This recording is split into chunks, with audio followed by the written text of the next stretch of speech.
જો ભગવાન રામની મર્યાદા એ તો હજારો વર્ષથી ચાલતી આવી છે ને હજારો વર્ષથી જ્યાં સુધી દુનિયાનું અસ્તિત્વ છે ત્યાં સુધી રહેવાની છે અને દરેક વ્યક્તિ શક્ય એટલું આ મર્યાદામાં રહે એવું આ ભગવાન રામના આશીર્વાદ બધાને પ્રાપ્ત થાય એવી પ્રાર્થના કરું. રામના નામે રાજકારણ થવું જોઈએ નહીં, કોઈ રામના નામે રાજકારણ કે ધર્મના નામે રાજકારણ કરવું પણ ના જોઈએ. પણ ધર્મ અને રાજકારણ એ એક સિક્કાની બે બાજુ જેવું છે.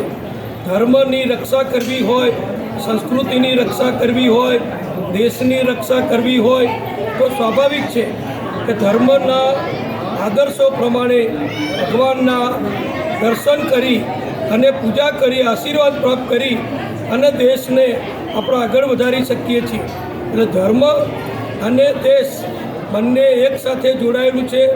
અને દુનિયામાં મેં પહેલાં પણ કહ્યું છે કે ભારતમાં ફક્ત એક દેશ એવો છે ભારત કે જ્યાં આગળ હિન્દુઓ સંપૂર્ણ રીતે પોતાના ધર્મની બધી જ પ્રણાલી પ્રમાણે તહેવારો ઉત્સવો બધું ઉજવી શકે છે. દુનિયામાં ફક્ત ભારત જ હિન્દુઓ માટેનું એક રાષ્ટ્ર છે. એટલે હિન્દુ રાષ્ટ્રને, ભારત રાષ્ટ્રને સુરક્ષિત રાખવા માટે ધર્મના પણ આશીર્વાદ. ભગવાન રામ સમગ્ર હિન્દુઓના પૂજ્ય છે.